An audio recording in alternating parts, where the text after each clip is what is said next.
एक बार ओ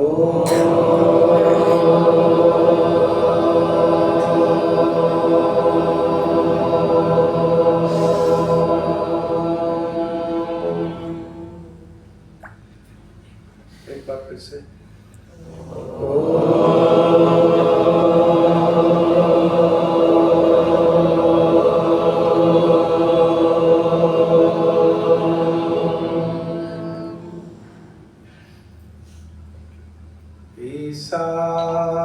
ईशावास्यमिदं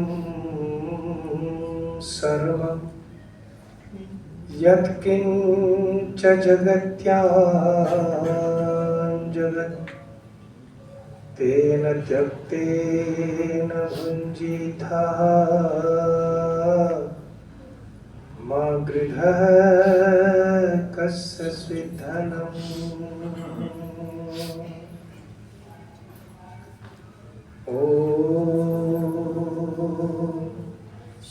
त्वमेव माता च पिता त्वमेव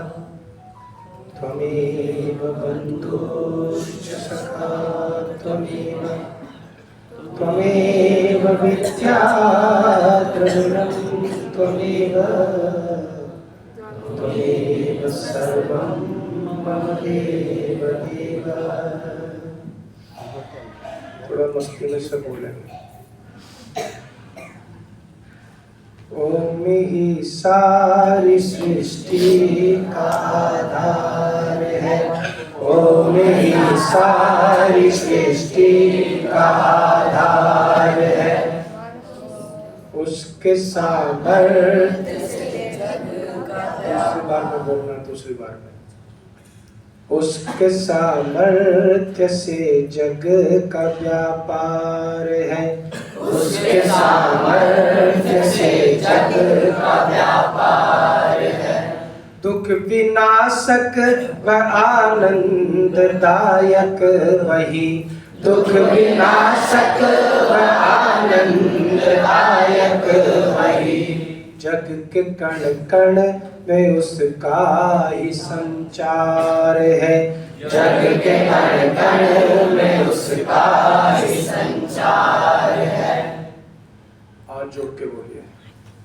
जिंदगी उसकी लोगों संवर जाएगी, जिंदगी उसकी लोगों संवर जाएगी, जिसकी रसना प्रभु गीत को गाएगी, जिसकी रचना प्रभु गीत को गाएगी।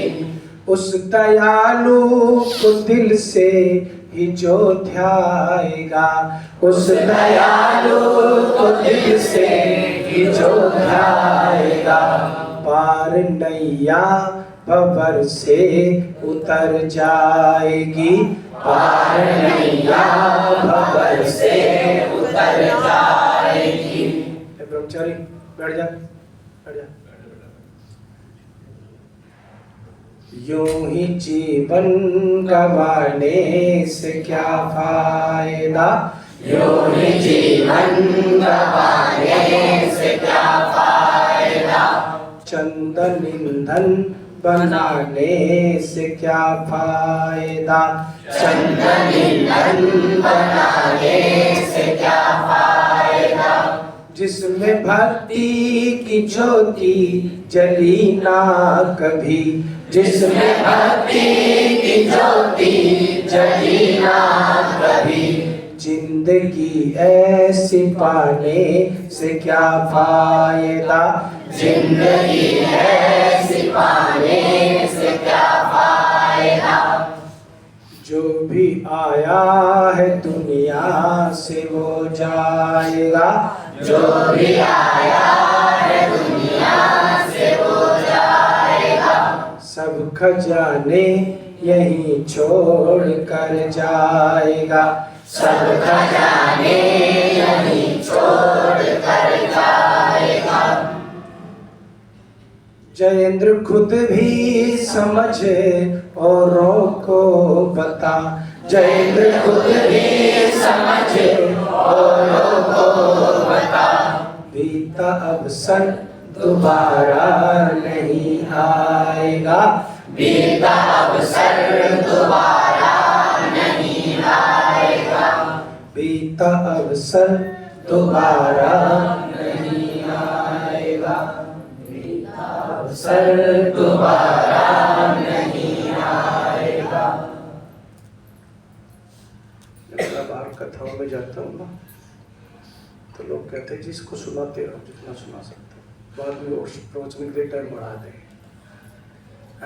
देखिए, एक आप पर एक गीत आपने सुना है, जो परमात्मा जिंदगी देता है अक्सर उसी को भूल जाते हैं। कोई भाग इसमें बोलना बड़ा अच्छा सिंपल है, पहली बार में सुनना तो उसके बारे में आवाज आनी चाहिए। ये जिंदगी प्रभु तूने दी है, तेरी कृपा का क्या कहना है। ये जिंदगी प्रभु तूने दी है, तेरी कृपा का क्या कहना है।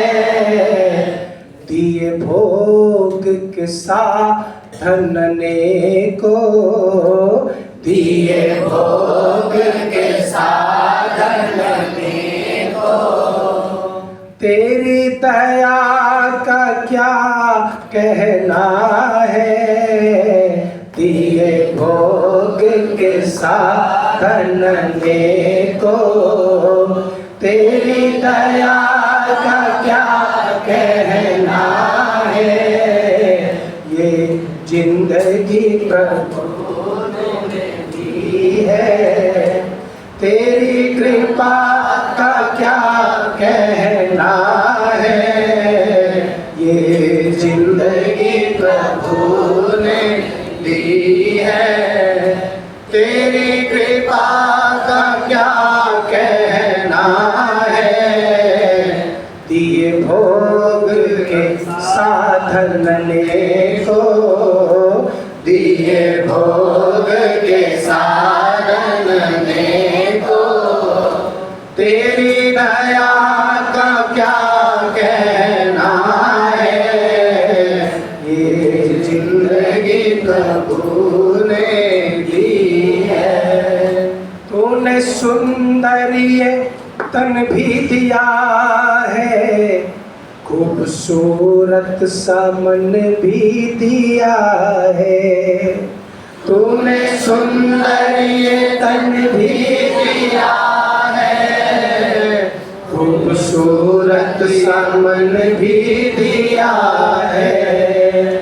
जान अर्जन के हेतु दी बुद्धि, जान अर्जन के हेतु दी बुद्धि। इस बुद्धि का क्या कहना है। इस बुद्धि का क्या कहना है। ये जिंदगी प्रभु तूने दी है, तेरी कृपा का क्या कहना है। ये जिंदगी प्रभु तूने दी है। तूने सुंदरिये नैना बनाए, तूने पलकों के पर्दे गिराए। तूने सुंदरिये नैना बनाए, इन पलकों के पर्दे गिराए। अस्थियाँ जो मिलाई है से, अस्थियाँ जो मिलाई है से, इनके जोड़ों का क्या कहना है। इनके जोड़ों का क्या कहना है। पहली लाइन तो सबको याद होगी ना, उसकी कृपा को महसूस करो, बोलो। ये जिंदगी प्रभु तूने दी है, तेरी कृपा का क्या कहना है। ये जिंदगी प्रभु तूने दी तेरी कृपा का क्या कहना है। ये जिंदगी प्रभु तूने दी है। तूने हृदय बनाया है मेरा, जिसमें भावों की दुनिया बसी है। तूने हृदय बनाया है मेरा, जिसमें भावों की दुनिया बसी है। कर्म करने को हाथ दिए हैं, कर्म करने को हाथ दिए हैं। इन पावों का क्या कहना है। इन पावों का क्या कहना है। ये जिंदगी प्रभु तूने दी है। तेरी कृपा का क्या कहना है। ये जिंदगी प्रभु तूने दी है। तेरे बाजू ये सूरज की ज्योति, खूबसूरत सी धरती बनाई। ये वायु ये सूरज की ज्योति, खूबसूरत सी धरती बनाई। जयेंद्र क्या क्या गिनाए प्रभु जी, जयेंद्र क्या क्या गिनाए प्रभु जी। उपकारों का क्या कहना है। उपकारों का क्या कहना है। ये जिंदगी प्रभु तूने दी है। तेरी कृपा का क्या कहना है। ये जिंदगी प्रभु तूने दी है। तेरी कृपा का क्या कहना है। दिए भोग के साधन को, दिए भोग के साधन को, तेरी दया का क्या कहना है। ये जिंदगी प्रभु तूने दी है। बोलो सच्चिदानंद भगवान की। चले चलते हैं उस क्रम में जहाँ नचिकेता बैठा हुआ है आचार्य योग के सामने और वर मांगता है और स्वर्ग की इच्छा जाहिर करता है। स्वर्ग का वर्णन भी संक्षिप्त रूप में बताया कि लगभग इंसान की सब इच्छाएं वहां पर पूर्ण हो जाती है। तो नचिकेता जब प्रश्न करता है तो कहते हैं कि अगर तू स्वर्ग को ही जाना चाहता है तो फिर ले मैं तेरी इच्छा पूरी करता हूं। कौन सी इच्छा है? त्रिनचिकेताग्नि विरक्त समझे त्रिकर्म कृतिरतम जन्म मृत्यु ब्रह्मयज्ञम देवमिद्यम विदित्वा निचाय मम शांतिमत्यंति शांतिमत्यंतमेति। कहते हैं कि नचिकेता तीन अग्नियों को जानना पड़ेगा। त्रिनचिकेता अग्नि, तीन अग्नियां हैं और हमारा जो शास्त्र है, जो सृष्टि है, जो विज्ञान है, जो साइंस है, वो सभी इन तीन अग्नियों का ही बोलो विस्तार है।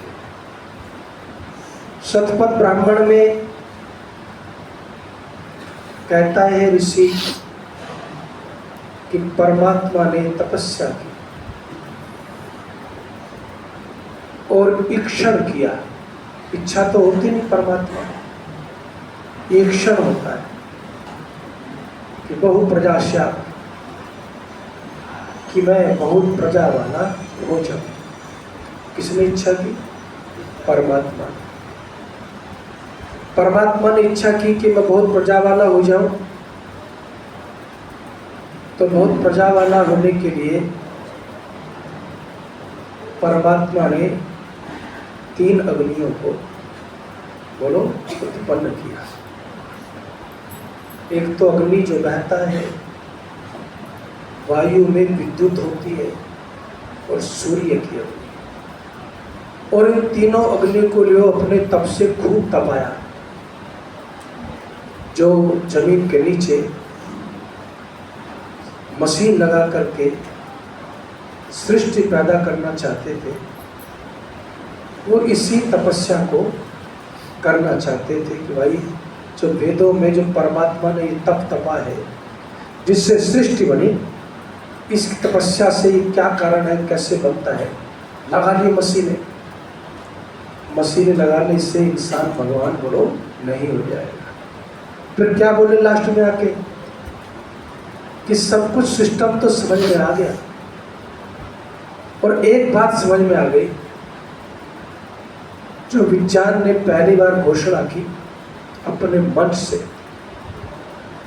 वो क्या है कि अणु से भी कुछ सूक्ष्म है, और उस सूक्ष्म में भी वह परमात्मा उसकी सत्ता बोलो विद्यमान है। गॉड पार्टिकल है वो। क्यों हुआ? तो सतपथ ब्राह्मण में ये स्पष्ट है कि परमात्मा ने कहा कि अब मैं बहुत प्रजा वाला होना चाहता हूँ। अब बहुत प्रजा वाला होने के लिए क्या किया जाए? तो फिर 3 अग्नियों को पैदा किया, और 3 अग्नियों में अग्नि, वायु और आदित्य, और तीनों अग्नियों से क्या पैदा हो गया? ऋग्वेद, यजुर्वेद और सामवेद। विषय की दृष्टि से वेदत्रयी कहा जाता है। क्या कहा जाता है? वेदत्रयी। ज्ञान, कर्म और उपासना, ये 3 मुख्य विषय हैं वेदों के, इसलिए वेदत्रयी कहते हैं। वैसे वेद 4 ही हैं, लेकिन विषय की दृष्टि से वेदत्रयी कहलाते हैं। अब उसमें जब तपस्या हुई, तो तपस्या के बाद फिर वेदों की उत्पत्ति, विप्रवेलन की लंबी प्रक्रिया सब तो ब्राह्मण की कभी चर्चा करेंगे। लेकिन कहते हैं कि ज्ञान की जो अग्नि है ना नचिकेता, उसको तुझे 3 स्तर पर जलाना पड़ेगा। किस पर? ज्ञान के स्तर पर, कर्म के स्तर पर, और किस पर जलाना पड़ेगा? उपासना के स्तर पर जलाना पड़ेगा। जब तक तू इन तीनों को नहीं लेकर के चलेगा, तब तक सुख तुझे कभी बोलो मिल नहीं सकता। सुख चाहता है तो फिर ज्ञान प्राप्त कर वेदों का। क्यों कहा वेदों का ज्ञान प्राप्त कर? इसलिए कहा कि सारे पाखंडी जो है ना, वो ज्ञान भर भर के बांट रहे हैं, जिनको ज्ञान का जय नहीं पता है। लाखों की भीड़ है साहब। और क्या कहते हैं? कहते क्या है? कृष्ण खुद कहते हैं, मैं नहीं कह रहा, उनकी भाषा सुनाता हूँ। मैं तो उसको नहीं मानता जो वो बड़ाई कह रहे, उसको नहीं मानता। क्या कहते हैं? तूने पर्वत उठा लिया तो बहुत बड़ा हो गया, अपने आप को बड़ा समझता है। कंस को मार लिया होगा, कंस को मार लिया, पर्वत उठा लिया, उंगली पर फुलाना कर दिया, ढिमकाना कर दिया, बड़ा बना फिरता है। लेकिन मेरी राधा रानी के यहाँ तो झाड़ू मारता है। तो बताइए, जाके यूट्यूब पे सुन लेना, कितने नाम गिनवा दूंगा। अब मैं अपने हर समाज में एक व्यक्ति रखने वाला हूँ, कैमरे खरीदने वाला हूँ, जो रोज शॉर्ट वीडियो बनाए, रोज डालो। इनका मुकाबला करना पड़ेगा। एक निराधार बात को खड़ा कर दिया, कहाँ से कहा। कहते हैं कि हमारी राधा रानी क्या तो पानी भरता है, ऐसे खड़ा रहता है थाली लिए भिखारी बन के, और झाड़ू मारता है उसके घर में। तो आग तो लग जाती है तन बदन में, पर क्या करें। तब कहते हैं कि बेटा ज्ञान की अग्नि ऋषिदान ने कहा अनार्स ग्रंथों से नहीं चलेगी, वेद के पढ़ने से चलेगी। और इसलिए आप देखना IAS IPS बड़े बड़े लोग मूर्खता के मारे हो गए, अज्ञान के मारे हो गए। कहते सुख चाहेगा ना तो फिर तुझे क्या करना पड़ेगा बोलो, ज्ञानवान बोलो बनना पड़ेगा। और ज्ञान के लिए क्या कहते, कहते कि ज्ञान का आधार परमात्मा का दिया हुआ क्या है, वेद है। एक हमारे राम भद्राचार्य जी है, वो तो सोचते हैं तो राम से भी ऊंचा है इस दुनिया में, जो मर्जी बोले जो मर्जी कहे। अपने डींग मारते हुए कहा, अरे मैंने पूरी रामायण सुप्रीम कोर्ट के जजों को वेद में सुना दी। हद है यार, पूरी रामायण पहले वेद में है कहाँ, पहले ये तो बताओ। तो मंत्रों को लेके देवानाम पूरी अयोध्या, एक शब्द आगे अयोध्या तो बस पूरी रामायण आगे साथ। और दूसरी जगह एक शब्द आ गया सीता, अब मेरा नाम आ गया जयेंद्राय नमः, तो पूरा वेद मेरा हो गया क्या है। वेद से सब नाम निकले है, वेद से सारा जान निकला, तो वो नाम मिलेंगे, लेकिन उससे वेद में मेरा इतिहास तो नहीं हो जाएगा। कृष्ण नाम कितनी जगह तो कृष्ण का इतिहास तो नहीं हो जाएगा, लेकिन क्या बताया जाए, कैसे कहा जाए।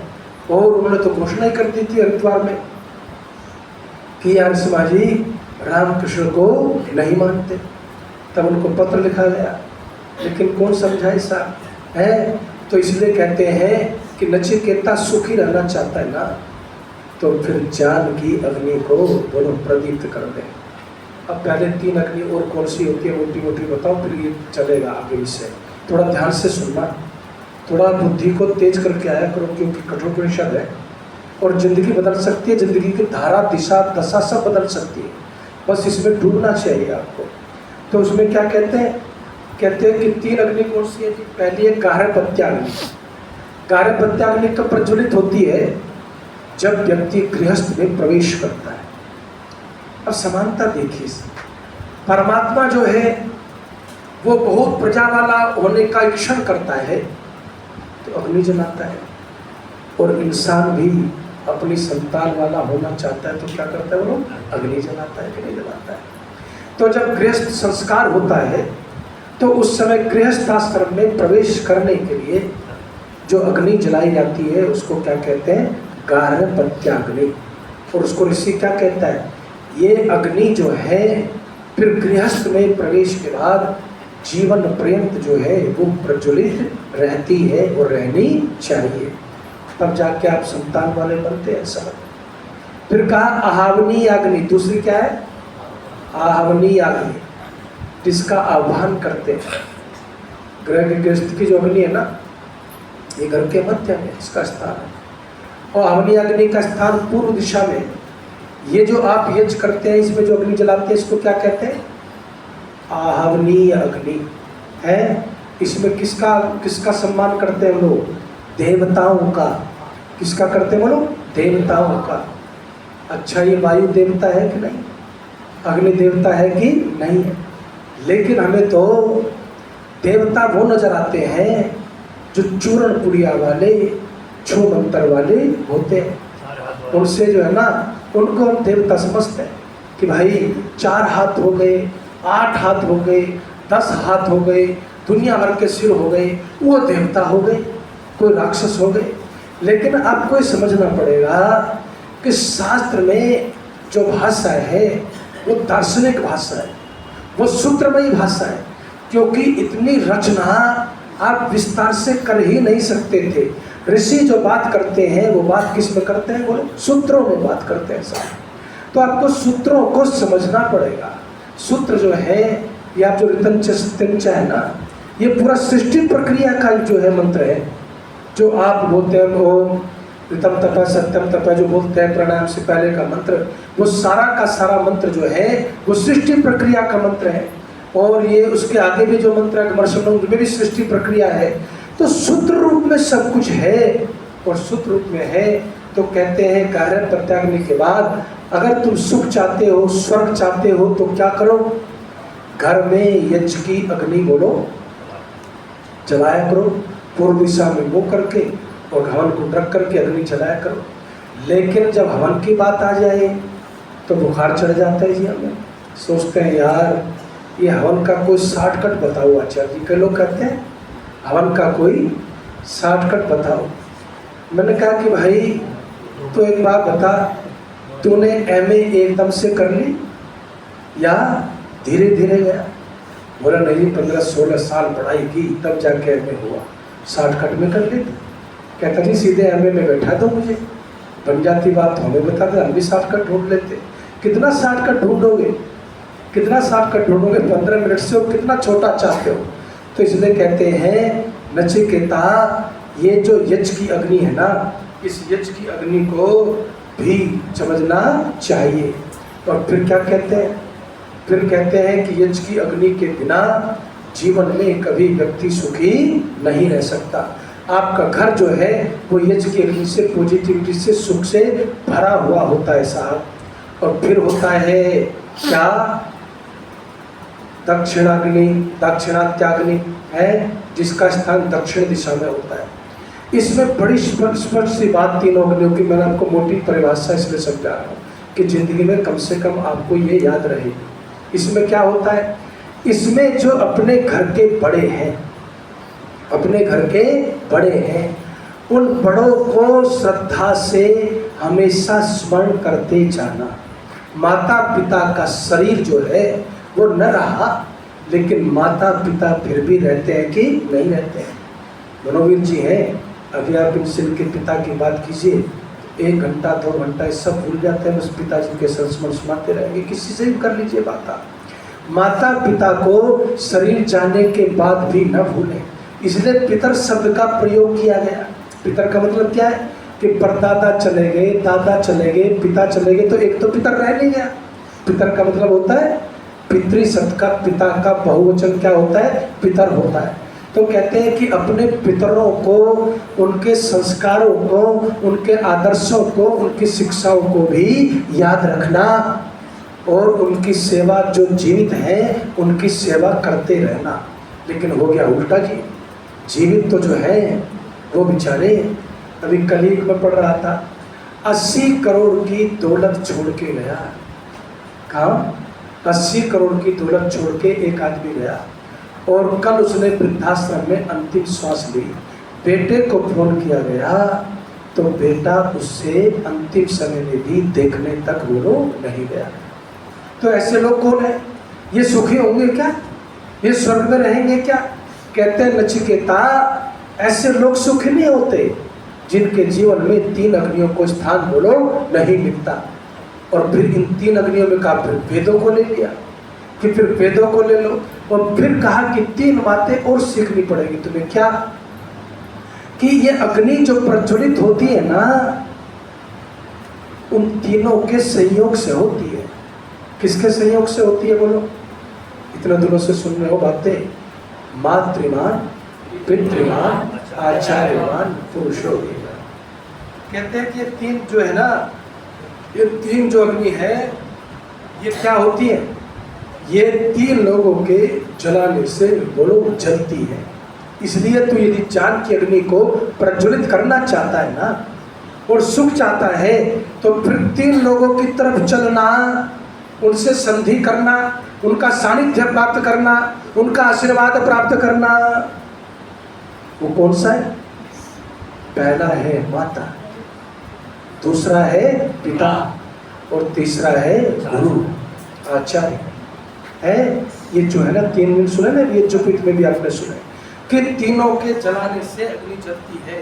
और फिर कहते हैं नचिकेता, जान कर, अब इसका क्या 3 का क्या मतलब हो गया, इसको भी थोड़ा सा समझ लो। तद विज्ञान, किसी चीज का ज्ञान प्राप्त कर लेना। नचिकेता को क्या उपदेश दिया उसको समझ लेना। तद अध्ययन, किसी चीज का अध्ययन करना, और तद अनुष्ठानम, उसका अनुष्ठान करना ही अग्नि के 3 रूप है। कौन कौन से बोलो? किसी को याद हो गया? तद विज्ञानम, आप किसी विषय का पूरी तरह से ज्ञान प्राप्त कर लें। तद अध्ययनम, आप उसका पूरी तरह से अध्ययन कर रहे हो। और तद अनुष्ठानम, जो आपने विज्ञान प्राप्त किया, जो आपने अध्ययन किया, उसका अनुष्ठान करना ही क्या है? 3 प्रकार की अग्नि बोलो कहलाती है। अच्छा एक बात, अब चलिए थोड़ा सा सरल करके समझाते हैं। अभी तो बहुत कुछ है इसी सूत्र में, लेकिन इतने से आज मैं सोचता हूँ ज़्यादा ना हो जाए कहीं है, तो खुराक उतनी देनी चाहिए जितनी हजम हो जाए। तो क्या कहा कि तद विज्ञानम, सबसे पहले तो आप दुनिया के अंदर विज्ञान की तरफ, ज्ञान की तरफ बढ़िए। सबसे बड़ी दिक्कत यह है कि सतपथ ब्राह्मण की कथा कहने वाला और सतपथ ब्राह्मण को इस समय समझने समझाने वाले पौराणिक जगत में भी थोड़े बहुत विद्वान हो सकते हैं, लेकिन आर्य जगत में भी ऐसे विद्वान इस समय शून्य होते जा रहे हैं। ये हालत है इस समय जो आपको बता। सतपथ ब्राह्मण की कथा तो नहीं कह रहा, उपनिषदों की कथा तो नहीं कह रहा। इस समय कितने दिनों बाद हमारी सार्वदेशिक जागी है। सार्वदेशिक ने क्या निकाला, अरे भाई राम कथाएं कृष्ण कथाएं छोड़ दो, इनकी आड़ में जो सिद्धांत हिंसा हो रही है उसको छोड़ दो, एक काम करो वेद कथा कर लो, उसमें राम भी कृष्ण भी सब लोग समाहित हो जाते हैं। क्योंकि आज समाज का कार्य है वेदों की चर्चा करना, ज्ञान की चर्चा करना। हम सब इस समय देश किधर जा रहा है। ऋषिदान से पूछा कि तुम्हारे देश की दुर्गति का कारण क्या है। जब तुम कहते हो सबसे प्राचीन हम, सबसे प्राचीन भाषा हमारी, सबसे प्राचीन ज्ञान हमारा, दुनिया में सबसे पहले आर्य है, सब कुछ हम है, फिर सबसे ज्यादा दुर्गति क्यों हो रही है तुम्हारी। तो उस समय क्या कहा ऋषिदान ने, हमने अपने ग्रंथों को छोड़कर, हमने अपने ज्ञान को छोड़कर, हमने सत्य उपदेष्टाओं को छोड़ करके ढोंगी और पाखंडियों की शरण में जाना बोलो प्रारंभ कर दिया। इसलिए कहते हैं कि सबसे पहले तो आपको ये जानना है कि सही क्या है और गलत क्या है।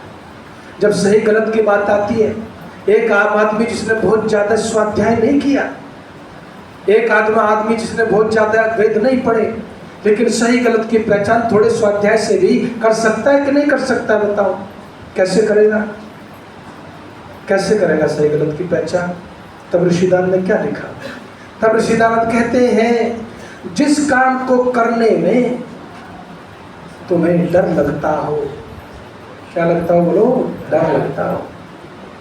अरे अगर गुरुजी ने देख लिया तो बहुत पिटाई होगी, वो काम करना बोलो अच्छा, वो काम करना नहीं चाहिए। जिस काम को करने में डाउट हो, संदेह हो, वो काम करना बोलो नहीं चाहिए। और जिस काम को करने के बाद शर्मिंदा बोलो होना पड़े, वह काम करना बोलो नहीं चाहिए। एक बात आपको बताऊं, श्रावणी है तो सतपथ ब्राह्मण ने क्या कहा कि स्वाध्यायाद आहार स्वाधीन होना, कि स्वाध्याय करने से व्यक्ति प्रतिदिन स्वाधीन होता चला जाता है। अच्छा एक बात बताइए, ये जो दूसरे के गाना गाने से नाच रहे हैं, ये स्वाधीन है कि पराधीन है बोलो, पराधीन है कि नहीं। क्यों, अपना कोई भी स्वाध्याय बोलो नहीं है। मैं तो आजकल स्टडी कर रहा हूँ क्योंकि जवाब भी बहुत सारे देने हैं, तो मैं तो मतलब दिमाग कभी कभी मेरा जो है, कितनी कथाएं इनके पास है भाई साहब, कितने चमत्कार इनके पास हैं। आप जवाब देते देते थक जाओगे, लेकिन इनकी कथाएं बोलो खत्म नहीं होगी साहब। क्यों, क्योंकि स्वाध्याय नहीं करता व्यक्ति पराधीन रहता है, उसकी बुद्धि काम नहीं करती, उसका चिंतन काम नहीं करता, उसको कुछ समझ नहीं आता, कुछ सुनाई नहीं देता, व्यर्थ हो जाता है जीवन। तब सतपथ ब्राह्मण का ऋषि कहता है कि सबसे पहले तो व्यक्ति जो आर्ष ग्रंथों का स्वाध्याय करता है, वेदों का स्वाध्याय करता है, वो गुलामी से छूटता है और किधर चलता है। किसी भी क्षेत्र में देख लेना, राजनीतिक क्षेत्र में यदि आप चिंतनशील और स्वाध्यायशील ना होंगे तो आप गुलामी करेंगे। आप धर्म के क्षेत्र में स्वाध्यायशील ना होंगे तो गुलामी करेंगे। पता नहीं ये बात आपको पिछली बार तहसील शास्त्री ने बताई कि नहीं बताई कि योगेश्वर कृष्ण क्यों कहते हैं या भगवान कृष्ण को।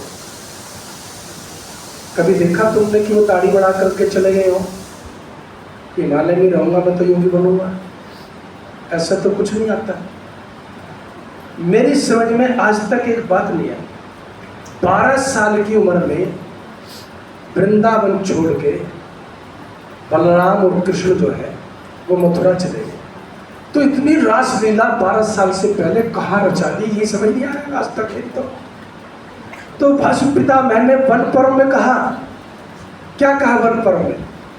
वन पर्व में ये कहा कि भाई सर्वयोग समाहार राजयोग है, कि राजयोग से बड़ा कोई योग नहीं, राजयोग से बड़ा कोई योग नहीं, सभी योगों का समाहार राजयोग में है और उससे बड़ा कोई योग नहीं। तब वो कहते हैं कृष्ण को हमने गुफाओं वाला योग नहीं मानते हम। कृष्ण क्योंकि धर्म के, नीति के, न्याय के, राजनीति के, राजयोग के सबसे बड़े विशेषज्ञ हैं, इसलिए वो योगेश्वर कहलाते हैं सब। इसलिए एक विशेषज्ञ आदमी जिस पर तीर धरने की जगह नहीं, तो इसने कहा कि पहले तो अपना जान ठीक करोगे तो गुलामी से बचोगे। आजकल धर्म का प्रचार हो रहा है क्या? धार्मिक एंटरटेनमेंट क्या चल रहा है? धार्मिक एंटरटेनमेंट चल रहा है साहब। कैसे चल रहा है? वो ही धुने, कुछ शब्द बदल के वो ही गाने, वैसा ही डांस, थोड़ा स्टाइल बदल जाता है, वैसा ही माहौल। तो क्या चल रहा है? धर्म की आड़ में धार्मिक एंटरटेनमेंट चल रहा है जम के, और उसको लोग धर्म समझते हैं। क्यों? क्योंकि स्वाध्याय वो लोग नहीं करते। तो इसलिए कहता है, वो कहता है संपन्न ब्राह्मण का ऋषि, बेटा गुलामी में जिएगा। और क्या कहते हैं तुलसीदास जी, बोलो पराधीन सब में हो सुख नहीं। कि जो पराधीन रहता है ना, वो जीवन में कभी सुखी रहता ही नहीं। इसलिए मैं कहता हूँ कि नचिकेता को कहता है कि पहले तो पढ़ लिख, स्वाध्याय कर, तो पढ़ा लिखा है, लेकिन इस ज्ञान की अग्नि को और भी बोलो प्रचंड कर ले। और प्रचंड करते हुए क्या कहते हैं? कहते हैं कि जो प्रचंड करता है ना, कैसे होगी प्रचंड? जो जानता है, सीखता है, उसको जारी रखना पड़ता है। क्या करना पड़ता है बोलो? जारी रखना पड़ता है। आज आपने सीख लिया तो हो गई क्या? आपको जारी रखना पड़ता है। नई नई दवाइयाँ आती है, नई नई मेडिसिन आती है, डॉक्टर को अपने को अपडेट करना पड़ता है। तो आपको सब चीज़ों से जारी रखना पड़ा। तो योगेश्वर कृष्ण ने जीवन में ये सिखाया। क्या सिखाया? कि आपको जीवन में आपको ऐश्वर्यशाली बनना है। और ऐश्वर्यशाली कैसे बनोगे? ज्ञान से बनोगे, बुद्धि से बनोगे। पहले व्यक्ति थे कृष्ण, जिन्होंने शराब के पीने वाले पर फांसी के संविधान का प्रस्ताव रखा था साहब, कि ये दशा जो है ना, ये दुनिया को बर्बाद करके रख देगा। उसके लिए उन्होंने कहा कि भाई फांसी देनी चाहिए नशाखोरों को। अब भी है, आप नशे का अवैधानिक व्यापार करते पकड़े जाइए, जान छुड़ानी भारी हो जाएगी, ड्रग्स की, इसकी, उसके फलाने ढिमकाने की। लेकिन खुद भी बांटती है शराब सरकार है। दुकानें, आप नोएडा में जिधर जाओ, ज़्यादा लंबा थोड़ी चलना पड़ता है।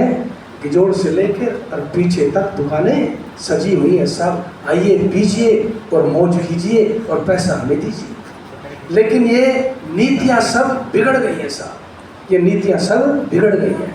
और इसलिए फिर क्या कहा? फिर एक बात कही, कहते हैं बस ये बात कह करके समय हो गया, जल्दी से पता नहीं कैसे निकल गया। तो कहते हैं कि तद अनुष्ठान, जो तूने जाना समझा उसका अनुष्ठान भी तो करना, उसका आचरण भी तो करना। तब जाके ये त्रैतवाद जो है जीवन का, ये तीनों अग्नियों का जो संदेश है, जो संधि है, जो संयोग है, वो तेरे जीवन को तब पूर्ण करेगा जब जो सीखा है त्रिविक्रम रेतत, उसको जीवन में आचरण में भी लेकर के आना। नहीं तो बचते फिरोगे।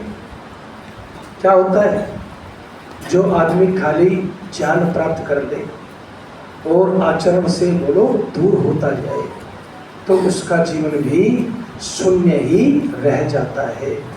इसलिए भाई जीवन में आगे चर्चा को सुनना है तो अगले सप्ताह फिर जो है बढ़िया से वस्त्र पहन के जैसे आते हैं और नहा धो के बढ़िया समय पर सब आइए। अब जो चर्चा मैं आपके सामने कर रहा हूँ, इस बार हमारा जो वार्षिकोत्सव है वो नए ढंग से सब कुछ बनेगा। प्रयास है कि वेद महोत्सव के नाम से मनाया जाए और आखिरी दिन जो है उसमें इस बार फोकस पूरी तरह से केवल यज्ञ पर होगा। 151 कुंड लगने वाले हैं, उसके लिए स्मारिका भी छापी जाएगी। तो हमारे लिए बहुत सारा काम इस समय सबके लिए करने का है। जितने भी सदस्य यहाँ बैठे वो सब जो है, और ये कार्यक्रम वो कहते हैं ना, काल करे सो आज कर, आज करे सो अब, पल में प्रलय होगी बहुरी करोगे कब। ये कार्यक्रम आर्य समाज नोएडा के इतिहास में अभी 200वीं जयंती का बहुत जबरदस्त कार्यक्रम आपने किया। शायद सर्वाधिक उत्तम कार्यक्रम आर्य समाज नोएडा के इतिहास का ये कार्यक्रम बनने जा रहा है। और इसलिए बनने जा रहा है क्योंकि आर्य समाज में जो है वो स्वर्णिम इतिहास लिखा है 150 वर्षों का, जिसको हम अपनी पत्रिका में भी स्मारिका में स्थान देना चाहते हैं। तो बड़े बड़े विद्वानों के लेख भी आ रहे हैं। आप 5-5 यजमानों को बनाने का संकल्प ले लें। 10 से 14 तारीख को शायद हमारा समापन है, रविवार 14 दिसंबर। एक व्यक्ति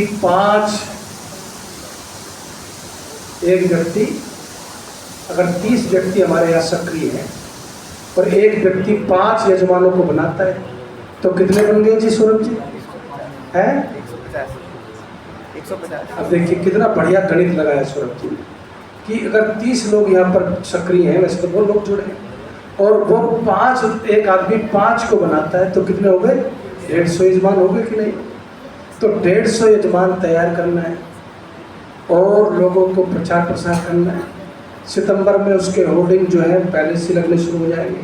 पूरे नोएडा के सब अखबारों में विज्ञापन भी दिए जाएंगे। उसके लिए धन संग्रह की भी आवश्यकता होगी। तो ये एक बहुत विशाल कार्यक्रम है जिससे आर्य समाज को जगाने का, अपना उत्सव मनाने का।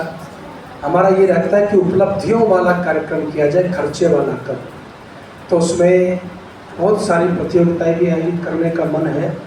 तो आप सब इसकी मानसिक तैयारी करें, कार्यालय में आना जाना शुरू करें, अपने लिए अपना काम पूछे, सेवाएं पूछें और इस ऐतिहासिक कार्यक्रम को गौरवशाली बनाने में अपना पूर्ण योगदान और समय दें। धन्यवाद। शांति पाठ। ओम द्यौः शान्ति